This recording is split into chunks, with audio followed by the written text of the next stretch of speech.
Friends இன்னைக்கு நம்ம என்ன பார்க்க போறோம்னா, இப்போ எனக்கு வெண்பொங்கல்லாம் அவ்ளோ பிடிக்கும். மார்னிங் டிஃபனா இருக்கட்டும், சில நேரம் நாங்க எங்க வீட்ல மேக்ஸிமம் ஈவினிங்கே நம்ம அதாவது டின்னருக்கே நாங்க வெண்பொங்கல் தான் செஞ்சு சாப்பிடுவோம்.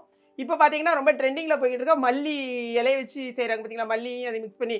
ஸோ எனக்கு அது ரொம்ப நாளா செஞ்சு பார்க்கணும்னு ஆசை. இது கொஞ்ச நாளாவே நான் செய்யணும் செய்யணும்னு யோசிச்சுட்டே இருக்கேன். பட் இன்னைக்கு தான் எனக்கு டைம் கிடைச்சுச்சு. நான் நார்மலா நம்ம வெண்பொங்கல் எல்லாரும் மாரி தான் பண்ணுவோம். பட் இதில மல்லி தழைலாம் போடும்போது எனக்கு மல்லியும் ரொம்ப பிடிக்கும். கொத்தமல்லி எனக்கு அவ்வளோ ஒரு அந்த ஸ்மெல் பிடிக்கும். ஸோ இன்னைக்கு அதுதான் நம்ம வீட்ல செய்ய போறோம். நான் செய்யும்போதே உங்களுக்கும் அது எப்படி இருக்கு அப்படிங்கிற ஒரு ஃபீட்பேக்க நம்ம குடுத்துடலாம். ஓகேங்களா? ஏன்னா நெறைய சேனல்ல நானும் வந்து வீடியோ பார்ப்பேன் பார்த்தீங்களா, அதில பார்க்கும்போது மல்லி பொங்கல் மல்லி பொங்கல், மல்லி பொங்கல் அப்படின்னே வருது. ஸோ நம்மளும் இன்னைக்கு அத ட்ரை பண்ண போறோம். ஓகேங்களா? இப்ப நம்ம பொங்கல் பண்றதுக்கு பார்த்தீங்கன்னா, பச்சரிசி எடுத்துருக்கேன். இந்த பச்சரிசி வந்து 1 1/2 டம்ளர் எடுத்துருக்கேன். ஓகேங்களா? உங்களுக்கு எவ்வளோ தேவையோ நீங்க அவ்வளோ எடுத்துக்கோங்க. 1 1/2 டம்ளர் எடுத்து கொஞ்ச நேரம் ஒரு 5 நிமிஷத்துக்கு முன்னால கொஞ்சம் லைட்டா கழுவிட்டு ஊற வச்சிருக்கேன். அவ்வளோதான். இப்ப இந்த பச்சரிசிக்கு 1 1/2 டம்ளர்னா 3/4 டம்ளர் நீங்க வந்து பாசிப்பருப்பு எடுத்துக்கோங்க.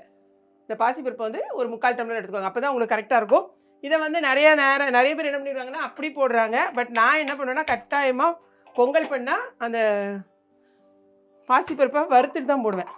அப்படின்னா தான் அந்த ஃப்ளேவர் உங்களுக்கு நல்லாயிருக்கும். எப்பவுமே பாசிப்பருப்பு செய்யும்போது கொஞ்சம் வறுத்துக்கிட்டீங்கன்னு வச்சுக்கோங்களேன், சூப்பரா இருக்கும். ஸோ இது நான் ஒரு 3/4 டம்ளர் எடுத்துட்டு வறுத்துக்கிறேன். இது வந்து நீங்க முன்ன பின்ன எடுத்துக்கலாம். உங்களுக்கு இது ரொம்ப பிடிக்காது அப்படின்னா, ஒரு 1/2 டம்ளரோ அந்த மாரி பார்த்துக்கோங்க. அதுக்கு கீழ குறைச்சிடாதீங்க. 3/4 டம்ளர் நான் எடுத்திருக்கேன். லைட்டா வறுத்தோனே ஒரு வாசனை வரும். வாசனை வரும்போது ஆஃப் பண்ணிடலாம். இப்போ பருப்பு பார்த்தீங்கன்னா, நல்லா கோல்டன் கலர்ல நல்லா வறுபட்டுட்டு, அதே மாரி நல்ல வாசனையும் வந்துச்சு. இப்போ நம்ம தண்ணியில போட்டு கழுவ தான் போறோம். ஸோ அரிசி ஊற வச்சிருக்கேன்ல, அந்த தண்ணியிலேயே நம்ம போட்டுறலாம். ஓகேங்களா? போட்டுட்டு ஒரு 2, 3 தடவ நம்ம கழுவி எடுத்துட்டு வந்துடலாம். இப்போ ஸ்டவ் ஆஃப் பண்ணிட்டு, இத ஒரு 3 தடவ கழுவிக்கலாம். இப்போ நல்லா நம்ம வந்து கழுவி எடுத்துட்டு வந்தாச்சு. ஓகேங்களா? இப்போ இதுக்கு வந்து 1:3ங்கிற ரேஷியோல நீங்க தண்ணி ஊத்துனீங்கன்னா கரெக்ட்டா இருக்கும். இப்போ நான் 1 1/2 டம்ளர் அரிசி எடுத்திருக்கேன். 3/4 டம்ளர் அந்த பாசிப்பருப்பு எடுத்திருக்கேன். மொத்தம் வந்து 2 1/4 டம்ளர் ஆகுது. ஸோ நான் வந்து ஒரு 6 1/4லேருந்து 7 டம்ளர் தண்ணி ஊத்திக்கிட்டா உங்களுக்கு வந்து கரெக்ட்டா இருக்கும். கொஞ்சம் வந்து தண்ணியா தான் இருக்கணும் அப்படின்னா, கொஞ்சம் கூட நீங்க தண்ணி ஊத்திக்கலாம் பொங்கல பொறுத்தவரைக்கும். இப்போ நான் கரெக்ட்டா வந்து 6 1/4 டம்ளர் தண்ணி எடுத்திருக்கேன். இது கூட இத நம்ம ஆட் பண்ணிக்கலாம். ஏன்னா முதலே வந்து குக்கர்ல அளந்து எடுத்து வச்சுட்டேன். வச்சுட்டு இன்னும் நம்ம மல்லி இன்னும் சேர்க்கவே இல்ல. நம்ம பொங்கலே மல்லி தான். பட் ஃபர்ஸ்ட்ல வந்து அடுப்புல வச்சுருங்க. ஏன்னா சைட் பை சைடு ஒரு வேலை நடந்துட்டே இருக்கட்டும். இது கொஞ்சம் அப்படியே சூடாகிக்கிட்டே இருக்கட்டும். குக்கர்ல நம்ம மிக்ஸில எதெல்லாம் போட்டா இப்போ பார்த்தீங்கன்னா, நான் வந்து ஒரு கைப்பிடி அளவுக்கு கொத்தமல்லி எடுத்துருக்கேன். ஓகேங்களா? இந்த அளவுக்கு கொத்தமல்லி எடுத்துக்கோங்க. இத வச்சிடலாம். கொத்தமல்லி இந்த அளவுக்கு எடுத்துருக்கோம். ஒரு 3 பச்சை மிளகா. இதில வந்து இந்த அளவுக்கு உங்களுக்கு இஞ்சி. ஒரு துண்டு இஞ்சிய வந்து 3ஆ கட் பண்ணியிருக்கேன். போட்டு கொஞ்சமா தண்ணி ஊத்தி நல்லா வந்து அரைச்சு எடுத்துட்டு வந்துடலாம். இப்போ நம்ம மிக்ஸில போட்டு நல்லா அரைச்சு இந்த மாரி எடுத்துட்டு வந்தாச்சு. இத வந்து இது கூட ஆட் பண்ணிக்கோங்க.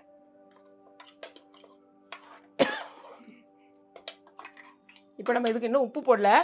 கொஞ்சம் வந்து தண்ணி ஊத்தி நம்ம கழுவி ஊத்திக்கலாம். ஒண்ணும் தப்பு இல்ல. ஏன்னா பொங்கல பொறுத்தவரைக்கும் கரெக்ட்டா இந்த அளவுக்கு தான் தண்ணி வைக்கணும் அப்படிங்கிறது கிடையவே கிடையாது. ஏன்னா குக்கர்ல பண்ணும்போது இல்லன்னா கொஞ்சம் திக்காவும் செய்யும். ஸோ நான் இப்போ வந்து ஒரு லூஸா வந்தா கொஞ்ச நேரத்தில பொங்கல் வந்து திக்காயிரும். ஒண்ணும் கவலையே படாதீங்க. பட் லூஸா இருந்தாலும் டேஸ்ட்டா தான் இருக்கும். திக்கா இருந்தா கல்லு மாரி இருந்தா தான் உங்களுக்கு நல்லா இருக்காது. பொங்கல பொறுத்தவரைக்கும் சூப்பரா தான் இருக்கும். இப்போ வந்து நான் கிட்டத்தட்ட ஒரு 1/2 டம்ளர் தண்ணி கிட்ட ஊத்தியிருக்கேன். கல் உப்பு போட்டுக்கலாமா? உப்பு போட்டுக்கோங்க. இந்தாங்க. கொஞ்சமா உப்பு போட்டுக்கோங்க. அவ்வளோதான். ஒரு கிளறி விட்டுட்டு இப்போ ஸ்டவ் ஆஃப் அதாவது வந்து ஜோக்கு.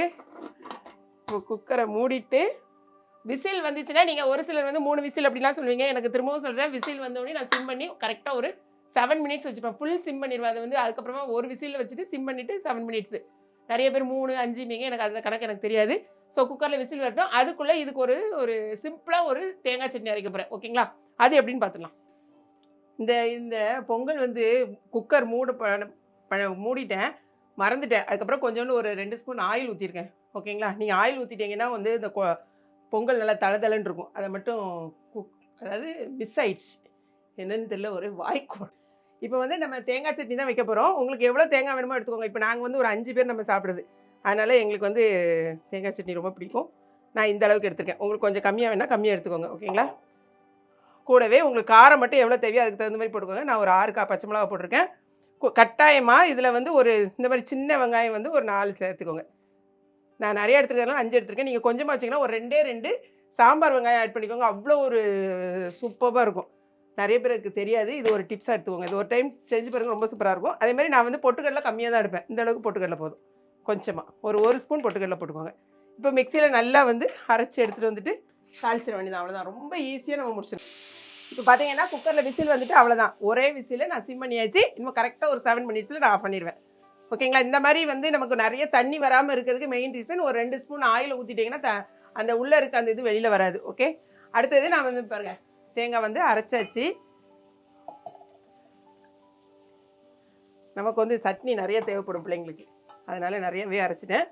இது அவ்வளோதான். மிக்சியை கழுவிட்டு, இது ரொம்ப திக்க வைக்க வேண்டாம், நிறைய ஊற்றி சாப்பிடுவாங்களா, கொஞ்சம் தண்ணி ஊற்றிக்கோங்க. வெறுமனையாக இப்போ தாளித்து நம்ம உள்ளே ஊற்றிட வேண்டியதான். அவ்வளோ ஈஸியாக நமக்கு வந்து ஒரு குக்கர் விசில் வர்ற டைம் தான் நமக்கு வந்து ஆக போது, நம்மளுடைய சமையல் ரெடி ஆயிடும். இப்போது அடுப்பில் நம்ம அதே கடாயில் எண்ணெய் ஊற்றிடலாம். வறுத்தோம்ல, அதே கடாயில் எண்ணெய் ஊற்றி தாளிச்சிடலாம். எண்ணெய் ஊற்றியாச்சு, கடுகு போடணும். அதே மாதிரி நாங்கள் எங்கள் ஊர் சைடில் நீங்கள் பார்த்தீங்கன்னா கட்டாயமாக சின்ன வெங்காயம் போடுவோம். நாங்கள் சின்ன வெங்காயம் போடாமல் நாங்கள் வந்து தாளிக்க மாட்டோம். இங்கே வந்து யாருமே வெங்காயம் போட்டு தாளிக்க மாட்டேன்றாங்க. ஒரு தடவை நாங்கள் எங்கள் ஊரில் உள்ளவங்க செய்கிற மாதிரி சின்ன வெங்காயம் போட்டு தாளிச்சு பாருங்க. எத்தனை பேர் வந்து சட்னி தாளிக்கும் போது இந்த மாதிரி சாம்பார் வெங்காயம் இங்கே சொல்கிறாங்க, சின்ன வெங்காயம் போட்டு தாளிக்காங்கிறத சொல்லுங்கள்.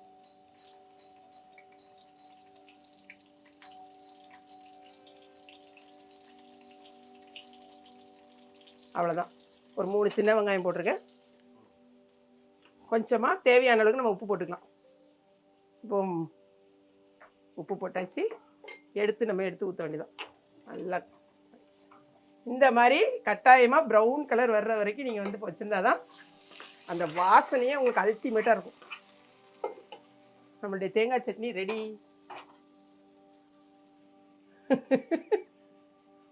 ஓகே, பார்த்துட்டாங்க. சூப்பரான தேங்காய் சட்னி நம்ம ரெடி பண்ணியாச்சு. இதுக்கு சாம்பாரே தேவையில்லை. ஆக்சுவலாக மத்தியானம் வந்து சாம்பார் வச்சுருந்தா எடுத்துக்கோங்க, பட் நான் இன்றைக்கி சாம்பார் எதுவுமே செய்யலை. இப்போ நமக்கு இதை ஆஃப் பண்ணிவிட்டு தாளித்து ஊற்ற வேண்டிய வேலை தான். இப்போ பார்த்தீங்கன்னா நம்ம குக்கரை வந்து ஓப்பன் பண்ணியாச்சு. நான் பாருங்களேன், நான் ஊற்றுற இதுக்கு கரெக்டான கன்சிஸ்டன்சியில் கரெக்டாக வந்துருப்பாருங்க, இந்த மாதிரி இருக்கும். ஓகே, அதான் நான் சொன்னேன், இந்த குக்கரில் வைக்கும் போது நீங்கள் கூட 1/2 டம்ளர் நீங்கள் தண்ணி ஊற்றிட்டீங்கனாலும் ஒன்றும் பிரச்சனை கிடையாது. இப்போது தாளிப்பு கொடுக்க வேண்டியதான். அதே இதை வச்சுக்கோங்க, கடாய் அடுப்பில் வச்சுக்கோங்க. நெய் வேணுங்கிறவங்க நெய் நிறைய ஊற்றிக்கோங்க. நான் கொஞ்சமாக நெய் ஊற்றிட்டு கொஞ்சம் ஆயில் ஊற்றிக்கிறேன்.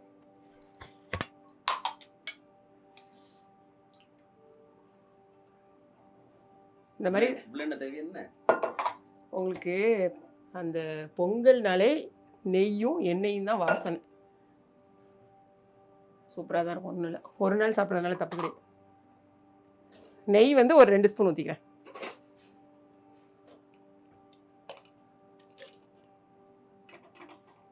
பார்த்துக்கோங்க, வேண்டாமா, கம்மி பண்ணால் கம்மி பண்ணிக்கலாம்.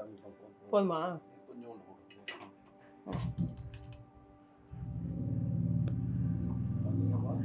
ஆக்சுவலாக பார்த்தீங்கன்னா நாங்கள் 5 பேருக்கு நான் செஞ்சுருக்கேன், அதனால கொஞ்சம் இந்த அளவுக்கு நான் ஊற்றிருக்கேன். நீங்கள் இந்த எண்ணெய் நெய் அதெல்லாம் வந்து உங்களுக்கு எவ்வளோ தேவையோ அதுக்கு தகுந்த மாதிரி ஊற்றிக்கோங்க. நெய் வந்து ஊற்றுறது தப்பே கிடையாது. நெய் வந்து நல்லதுப்பா உடம்புக்கு. எல்லாத்தையும் நல்ல ஒரு கிளறிக்கோங்க. இப்போ சூடானோடனையும் நல்லா நெய் வந்து உருகட்டும். எண்ணெய் நல்லா அது கூட போடணுங்கிறத மட்டும் எடுத்து வச்சுக்கலாம். கருவேப்பிலை எடுக்காம வச்சுருக்கேன். இதில் என்னெல்லாம் போடணும்னா, நான் சின்ன ஸ்பூனுங்கிறதுனால 2 ஸ்பூன் ஜீரகம் போட்டிருக்கேன். ஓகே, பெரிய ஸ்பூனாக இருந்தால் 1 ஸ்பூன் ஜீரகம் போட்டுக்கோங்க. ஜீரகம், பொங்கல்னாலே மிளகு தான். ஸோ மிளகு, நான் வந்து அதே மாதிரி முந்திரி பருப்பு, அதாவது கேஷ்யூ நட் போட்டிருக்கேன். கருவேப்பிலை நாளைக்கு வெடிக்கும். கேமராவில் எண்ணெய் போட்டுன்னு ஓட்டாங்க. அப்புறம் வந்து கேஷ்யூ நட் கொஞ்சம் போட்டுக்கோங்க. கட்டாயமாக அதே மாதிரி நீங்கள் காய பவுடர் போடணும். பெருங்காயம் போடாமல் மறந்துடாதீங்க. இதெல்லாம் போட்டிங்கன்னா தான் நல்ல ஒரு ஃப்ளேவர் வரும். லைட்டாக முந்திரி பருப்பு ஒரு ப்ரௌன் கலர் வந்தோடனே நம்ம எடுத்துடலாம். எடுத்து அதில் ஊற்றிடுங்க. முந்திரி பருப்பு உங்களுக்கு நல்ல இந்த மாதிரி ப்ரௌன் கலர் ஆகிட்டு அவ்வளோதான். ஸ்டவ்வை ஆஃப் பண்ணிவிட்டு மேலே பட்டுறாங்க, அப்படியே எடுத்து ஊற்றிடுங்க. எப்படி இருக்குது பாருங்கள். நம்மளுடைய பொங்கல் சுவையான மல்லி பொங்கல் ரெடி ஆயிடுச்சு. இதில் நீங்கள் மஞ்சள் போட்டிங்கன்னா கொஞ்சம் மஞ்சள் கலராக இருக்கும். நான் மஞ்சள் எதுவும் போடல, அப்படியே செஞ்சுருக்கேன். பார்க்கறதுக்கே உங்களுக்கு அப்படி ஒரு சூப்பராக இருக்கா. நம்மளுடைய பொங்கல் சூப்பராக ரெடி ஆயிடுச்சு. இப்போ நம்ம சாப்பிட்டு பார்த்தலாம். இப்போது பொங்கல் அப்படின்னா எப்படி தெரியுமா, இப்படி வந்து கரண்டியில் இப்படி எடுத்து இப்படி வைப்பாங்க பார்த்தீங்களா, அப்போ இப்படி விழணும்.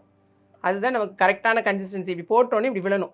இதுக்கு தான் நீங்கள் வந்து எண்ணெயை வந்து முதல்ல ஒரு 2 ஸ்பூன் ஊற்றிட்டிங்கன்னா இப்படி நமக்கு போட்டோன்னே இப்படி வருதா, இந்த பொங்கலை அப்படி நீங்கள் எப்படி எடுக்கீங்களோ அந்த மாதிரி வரணும், ஒட்டக்கூடாது. ஓகே, சூப்பராக வந்துருச்சா.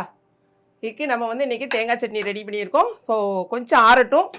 சுட சுட பொங்கல் கூட நம்ம தேங்காய் சட்னி வச்சு நம்ம சாப்பிட வேண்டியதான். அல்டிமேட்டாக இருக்கும்னு நினைக்கிறேன்.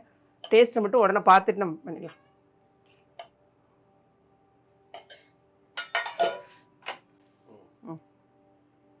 நம்ம டேஸ்ட் பார்த்துலாமா. ஆறிடுச்சு. இதை பார்த்தாலே உங்களுக்கு அதை எடுக்கும் போதே எப்படி இருக்குது பார்த்தீங்களா, இந்த மாதிரி இருக்கணும்.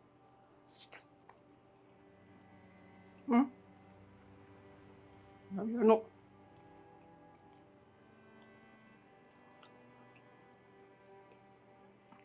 இன்னும் சுடுது. செம சூப்பராக இருக்குது. அதாவது அந்த இதுக்கு கொஞ்சம் அந்த மல்லி ஃப்ளேவரோட நல்லாவே சூப்பராக இருக்குது. இது வந்து நமக்கு இன்னும் வந்து ஹெல்த்தியாக இருக்கும். டிஷ் வந்து நமக்கு சூப்பரான ஒரு ஹெல்த்தி டிஷ் தான் கொடுத்துருக்கோம். இந்த எண்ணெய் மட்டும் நீங்கள் வேணும்னா கொஞ்சம் கம்மி பண்ணிக்கோங்க. ஓகேங்களா. அது வாய்க்குள்ளே போகிறதே தெரியாமல் போகும்பாங்க பார்த்தீங்களா, அந்த அளவுக்கு அவ்வளோ ஒரு சூப்பராக இருக்குது. கட்டாயமாக நீங்களும் ட்ரை பண்ணி பாருங்கள். ரொம்பவே நல்லா இருக்குது. இந்த வீடியோ பிடிச்சிருக்குன்னு நினைக்கிறேன். பிடிச்சிருந்துச்சுன்னா லைக் பண்ணுங்கள். மறக்காமல் கிளாட் ஃபேஷனை ஏகேபி கிச்சனை சப்ஸ்கிரைப் பண்ணுங்கள். தேங்க்ஸ் ஃபார் வாட்சிங்.